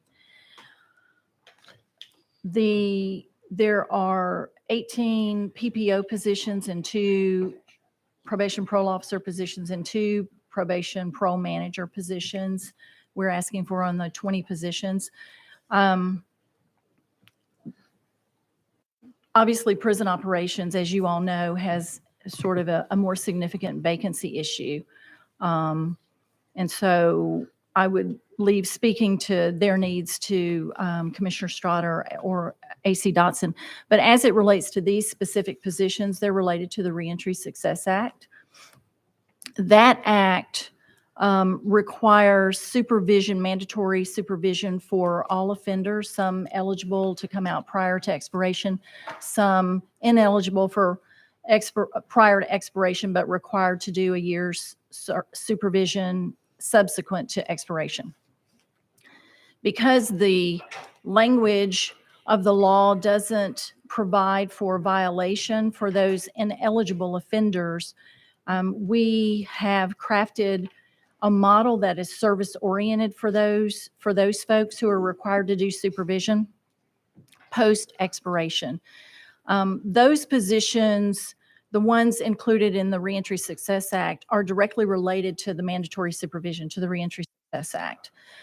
That will require lower caseloads. We'll have to do some work inside the facilities to engage those folks in order to maintain supervision of them. The PPO positions that are currently vacant are positions that are assigned responsibilities. So when we have vacancies, those caseloads, of course, have to be reassigned to someone else. And that puts them, an officer, in a position of not working just their 37.5-hour week. That means they have to work overtime because obviously we have to continue to see the folks who are on our caseload. The vacancies vary across the state depending on the district. And so we would fill those positions for community supervision for regular caseloads. The new positions will go to the mandatory supervision folks, if all that makes sense. I know it's a little convoluted. It's clear as mud. Well, I would like to comment on the vacant positions. I've been pushing back with my staff of taking correctional officer positions that are vacant and moving them elsewhere, because I aggressively want to pursue filling those so that the inmate to staff ratio in the prisons is higher, so it's a safer environment. So it's not a position I want to take away and put elsewhere. I want to try to fill it. And as I've been walking and talking with the staff, with our investment in technology and just getting back to the basics, I want the staff, the 6,931 staff, to be my recruitment tool to show them that our prisons are safer and more secure. And I need the correctional officers because that's a 24/7 operation. So I really don't want to move vacant positions out of that pot, because you never know. We might find those staff, we might not. But it's an area I've been pushing back to vacate and leave in place. Leader Lambert, I think you had a follow-up in this general area of discussion. Thank you, Madam Chairman. And Commissioner, welcome to Tennessee. Welcome to land of freedom and low taxes. I know you love it here already, and we're glad to have you. So just on what Chairman Facet was asking about, how I know from the Reentry Act, I know that's been out there a couple of years now, and I was very involved in that. Do we have any recidivism numbers on those that have timed out of our system that we are now forcing to go through some supervision after they're released, but do not have the ability to be able to violate them back into an incarceration setting? I mean, that has always been a question I knew that we would have on, if there is no stick, is there enough carrot there to get folks to actually change their ways as a part of that supervision? Are we far enough into this program for us to have any recidivism numbers on that? And if not, when do you anticipate we will? No, sir, we're not. We don't have those ineligibles out yet. We anticipate the first group of those folks will come out later this year. And then our numbers are projected late this year, next year, in 2025. Representative Sparks. Thank you. Welcome, Commissioner. Lisa, I want to thank you for visiting our drug court recently. You, along with Cameron Sexton, came in, been very successful in Rutherford County, Judge Jimmy Turner's court. But my question goes back on the what Leader Lambert talked about on the Reentry Success Act for 21, which implemented an accreditation stipend to counties meeting certain criteria, including providing evidence-based program to support the Success Act. How many counties are currently receiving the accreditation stipend? Do y'all know?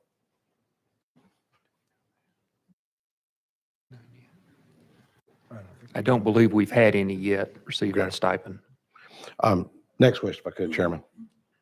How does the department determine if a program meets that evidence base That's environment? the Tennessee Corrections Institute is in charge of certifying those and then providing the department with a list of those who meet either tier 1 or tier 2 certification. And that determines the additional amount they would get. Okay. I recently completed the Sheriff's Academy for the second time. My former intern came along with me. Her dad's a police officer and her mother's a teacher. And so much of what my sheriff talked about was mental health. So much of it was mental health over there, and our jail's aging. So I just want to say I appreciate the good work that y'all are doing. And like Representative said, it is God's work. A lot of folks have made a mistake. I appreciate you trying to implement life-changing skills to plus save us money in the future. Our prison budget's doubled since I was elected in 2010. So thank you for your service, sir. Follow up to Representative Sparks' question on the lack of certification, I guess, and the counties. Do we know how many counties applied and failed to be certified, or is it just a lack of interest, or is it too early in the process? Kind of help us understand why the answer there is 0. I don't know the answer to that, but we could find out for you where the Corrections Institute is in receiving those applications. That would be helpful if you would get it to my office, and we'll share it with the committee. Representative Freeman, you're next on my list. Thank you, Chair Lady. Thank you for being here today. In this year's budget, there's a $1 million recurring funding for an evidence-based programming contract. Can you provide details on that? Who's the vendor? What's the service for, et cetera? Rachel. Rachel Raleigh-Co, Assistant Commissioner for Rehabilitative Services. That is for reentry, kind of bridging the gap for those people that are transitioning from the prisons into the community. There isn't a specific vendor at this time. The monies would be set aside. Currently, we're using a grant for those who expire to go into transitional housing. That has been a gap in the past. So if you're paroling, you get resources, or if you're on probation or parole, there is also resources. But we have found that those that were expiring fell into a gap, and we were seeing people go out homeless. So part of that recurring funds would be to address that expiring population, so we can pay to get them in transitional housing and get with the services that they need. The funding would also help support those as we're increasing our education initiatives into the communities. It would assist with tutors to help with our offenders in the community take the HiSET and get those equivalent diplomas. And I think, just for the record, if you would define the term expiring, we're not talking about people who are passing away. I'm sorry. Those who are actually flattening their sentence. With the Reentry Success Act, when those people become eligible from that sentence state, they will be able to get resources. However, there's that gap of people who are sentenced prior to that. So when they flatten their sentence and they're not coming off on supervision, they are absent of any resources from the department. And this would allow us to provide resources so that we decrease homelessness, get them transportation, and help them get a job and get them set up once they release. And I think it's important for those who might be watching who might have scratched their heads at that term. Representative Freeman. Thank you for clarifying that.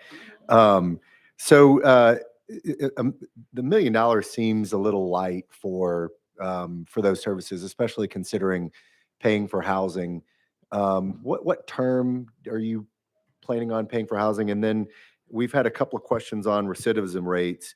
And Do you have any information about whether or not the recidivism rate has declined since the implementation of that program? I do not. We have just the grant that produces income or lets us pay the rent for those people who have flattened their sentence to go in the community has just been a few months. It took us a while to get the agreements in place, so we won't have a full year of that grant, and it will expire, I think, in April of this year. So that's what we were wanting this money to continue that. We have a reentry housing program grant that allows for us to pay transitional housing for offenders under the traditional circumstances that are going under community supervision. So I think that amount is like $900,000 a year. So that pays for the majority of it. It's just a small number that we're including into that. So that's what a large chunk of this would go towards. Representative Freeman. Thank you. And thank you for that. This is important work.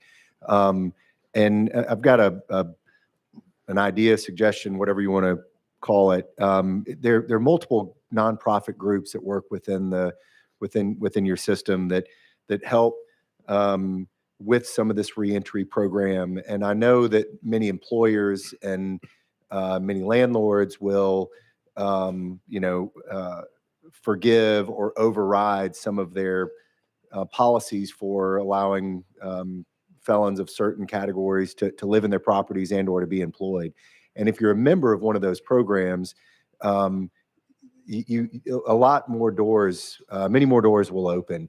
Is there any plan or thought of doing something within the Tennessee Department of Corrections to certify that these people had worked towards, maybe a step above flattening their sentence that can mirror some of these programs that we can maybe expand the reach? We are working a lot. That is always our goal, to strive toward the more permanent level of housing, to take them to that next step. One of the things that we run into often is, there is no carrot to dangle. So, there is a waiting list of people to get into these spaces who don't have a criminal record. So that is one of the issues that we're running into. We have a vast number of community partners who are in the transitional house business who recognize that need, and they are creating that next level. I know TPOM, I think Men of Valor, we have these organizations that create that semi-permanent living once they graduate from the transitional program. They go into that next step. We are seeing an increase in an interest. I know there's a lot of grant from mental health. A lot of people are applying to get into that next level when the money's come available. But that is a struggle, and it is something that we are looking into. But we do have a lot of interest from community partners, and we're slowly getting to where that needs to be. Great. Thank you. Thank you for that work. If I could comment on recidivism, it's usually a 3-year model that's looked at to determine the recidivism rate of an inmate once they release. It's usually a standard that's been at most state and federal levels. So when the program is in its infancy, it's really difficult to give you those rates until we get a little bit more data. Understood. Thank you. Leader Cochran. Thank you, Madam Chair. So just one quick question. So the proposed budget, that includes $1 million in recurring funds for statewide reentry program. Sorry, my bad. I may have said something wrong. I think I fat fingered you. I apologize. No, you're fine. You're good. So could you give us just a few more details on the original request? And so will this appropriation through the Department of Mental Health also be utilized? You know what? Hold on. Now I am completely off. Now I'm on the wrong question entirely. We're going to try this again. You know what? I'm going to turn my own mic off. You know what? You made the right decision in turning the mic off. Just do that and just put everybody out of their misery. My ESP is working well. You knew it was going to go badly. You should have turned it off. You should have left it off. Would you like us to go to Chairman Williams and come back to you? No, I think I'm good. I'm recovered. We're gonna ask this question again. Go right ahead. Back to that $1 million in recurring funding. Tell me what entities will be eligible to receive these grants. So are there any criteria which the entities will have to meet in order to be eligible? That was a pretty easy question. So, I think, yeah. Yes, as far as from the transitional house, we have a list of approved houses. So as long as they are on our house, they are already set up to receive reimbursement for those rates through Edison, through THDA, through a pass-through. Any other partners that we bring on would have, they would do a standard application of what we were needing, and then they would have to provide us with the tracking information. So when we get into that education piece, when we get into that tutoring piece, when we get to, the transportation needs, they would just have to be someone that we could get approved through Edison, and then they would have to be willing and able to submit the required tracking. Thank you. And I'm not going to try my luck. Got to follow up. Thank you, Madam Chair.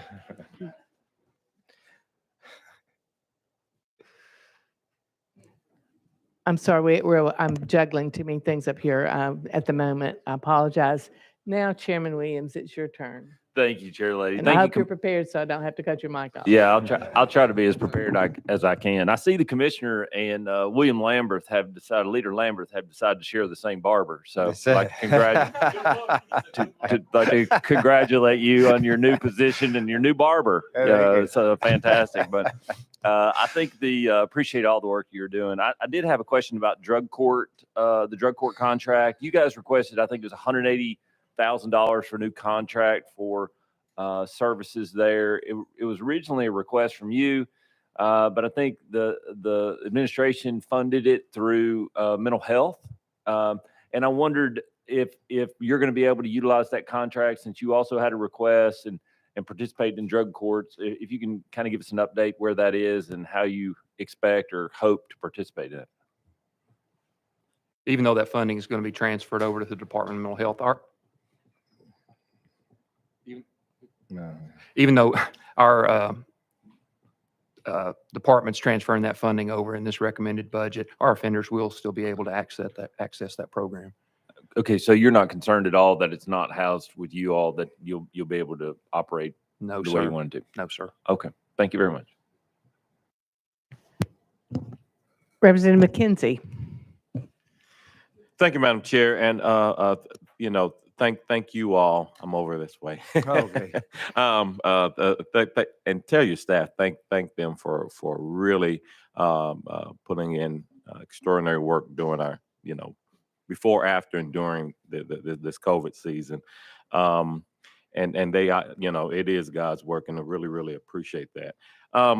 So as I look at your presentation, you're talking about some increases for operating and rightfully so, to maintain safe and secure prisons and operations. I guess generally or anecdotally, I don't need specific percentages. Are the crime rates against staff and officers higher or lower at our private prisons versus our state-run prisons? I don't have to do this next with you. Lee Dodson, Assistant Commissioner of Prison Operations. When you look at our assault on staff numbers, and then whether an assault is serious or not, or an assault with serious injury, we're seeing those numbers trending down. The overall numbers of assaults are trending down. The percentage of serious assaults remains the same, even though the overall numbers are trending down. And it's really about 50-50 when you look at TDOC prisons versus the private contracts. Representative McKenzie. So when you say 50-50, you mean percentage-wise or Yes, sir. 50-50 overall? No, percentage-wise, yes, sir. And I can get you the exact numbers for the last couple of years. Representative McKenzie. Thank you, Madam Chair. And my second, I guess, line of questioning is if I'm doing my math properly, and I tell you, you never do math in public, but as I look at these numbers, it looks like from an operational standpoint that your private prisons, from your budget request, it looks like your private entities are operating about 5% higher than the state-run prisons. And put it into total numbers, again, on a percentage-wise, it looks like they're about 28%, of the prisons in the state, about 28% of them are private. And it looks like they're running at about 33% of your budget. So that looks like about 5% higher operating costs to a tune of about $44.5 million. My tough question for you at this point, is it time to maybe take a look at this experiment? Because this was supposed to create a more efficient and streamlined process. Is the time now to kind of take a look and see whether this experiment was ineffective this many years down the line? Well, I know from experience that the private partners do provide a service and a partnership for corrections. Obviously, after every contract's getting ready to expire, and we look at to see if there is a need to either renew the contract or put it out for bid or case may be. So unless you're talking about a specific institution or the company itself, with the number of beds that are available, they just all couldn't be housed in state-run facilities. So the need for the private partnership is there. Representative McKenzie, if you could wrap up. Yeah. This will be my last one. I just think really encourage you to look at it. I agree that the beds are the beds, but we're also talking about taxpayer dollars here, and if these private prisons aren't doing the job that our state-run prisons are doing as efficiently, it might be time to look at it. I'm not talking about a cut off the switch model, but I'm just encouraging you to really dig into these numbers and see what our return on investment looks like at our private run prisons. And maybe it's a new contract, maybe it's taking them inside the state, but I just encourage you all to take a good look at it. Well, Thank you. we do monitor the contracts with contract monitors for contract compliance and do fine where necessary for not meeting the standards of the contract. So that is something that is actually looked at. But yes, I'll take that into consideration. Absolutely. Representative Shaw. Thank you, Madam Chair. And let me apologize in advance because I came in late. Commissioner, welcome. I met you before. Thank you. And all of you, thank you for what you do. And this is along the line, my comment is along the line, the question I want to ask. I know, we often talk about, point out the weaknesses of corrections, but we don't talk much about the good things that you all do. I want y'all to talk a little bit about the programs that you got. I know down in Jackson, I've been to some of those programs just recently, this last year, and the graduation rate and all. Could y'all talk a little bit about that program? Are you referring to the day reporting center? Yes. Yes, we have 7 day reporting centers throughout the state, and we're slated to have an 8th one open in Columbia. But those are basically in conjunction with community supervision. So the offenders come to us, they have a probation or parole officer assigned to them, and they come through usually a 14 to 18 month IOP, if you will. It's a very intensive outpatient program, and it's for those who score high on their risk assessment for alcohol and drug use. But there's just been a tremendous amount of success stories. There's a lot of volunteers that are engaged, which is just critical for the success of that. But it's a complete wraparound service. So they get the peer support, they get the individual counseling, they get, like I said, they're phased down as they progress.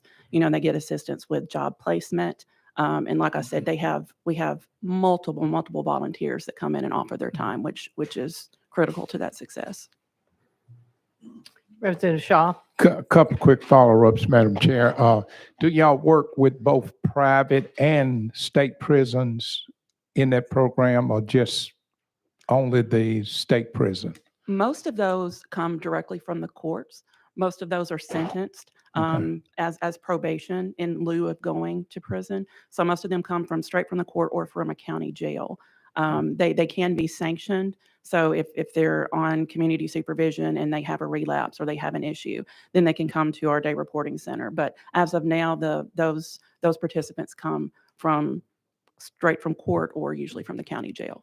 Okay, and finally, what's the process? Just help me understand the process. How you work with Tri-Core? How's the relationship and the connection there?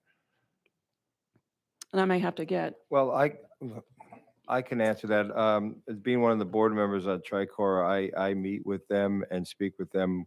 I actually have a meeting coming up with them, and I've already visited a few of their facilities and have engaged them with opportunities for the inmate population for post incarceration with the skills that they're learning inside of those factories to help them transition back into community. So, and we're also looking at new ways and new business opportunities with them inside of the prisons that we can expand on. So our relationship with Tricor is very, very strong. Chairman Moon. Thank you, Madam Chair. Lady. In the budget request, there's $5.6 million on security updates. It appears that cell phones are a problem in prisons. What is being done to stop criminal activity inside Tennessee Correctional Institutes through the use of contraband cell phones? Thank you, Madam Chair. Well, I'll go ahead. Yeah, good morning. Thanks for the question. We talked about this over and over again about the problem with cell phones and, correctional facilities across the country.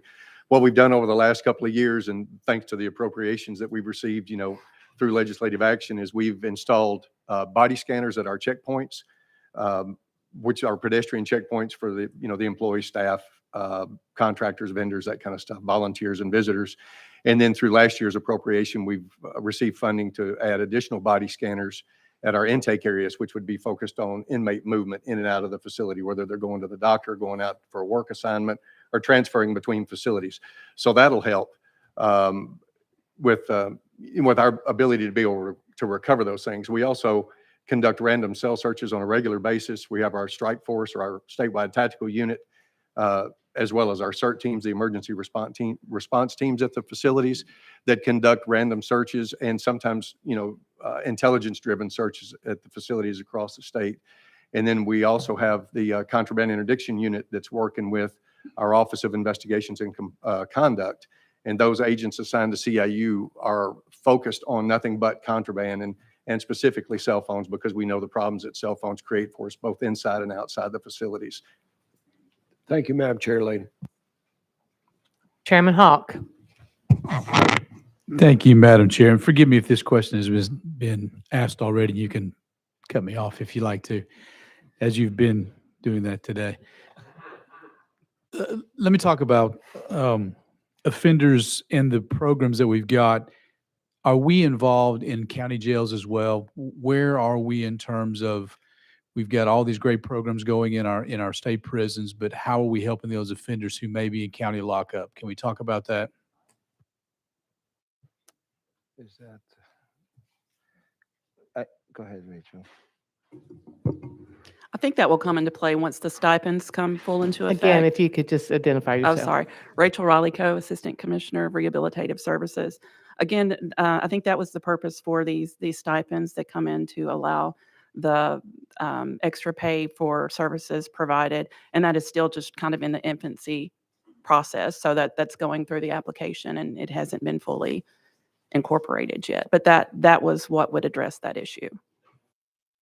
Representative Miller. Thank you, Madam Chair, Lady.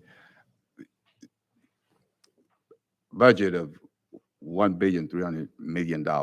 What is the average cost of an inmate? The per diem cost? Per diem Yeah. cost on an annual basis. Lisa Parks, Director of Budget and Fiscal Services. For fiscal year 22, it was $96 per day per inmate. 96. Yes, sir. Times the number of inmates currently. How many of those currently? Just.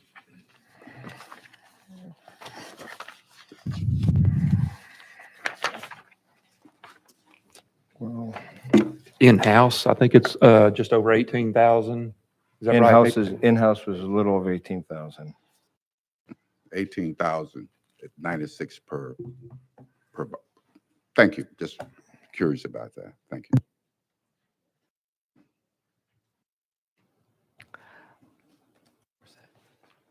I have a couple of questions related, and one observation I think I'd like for those who might be watching at home or other members to recognize we have, you mentioned that 52% of your cost increases are related to contractual costs, medical care, those sorts of things, and that 48% of the cost increases are related to things like victim notification and the reentry programs.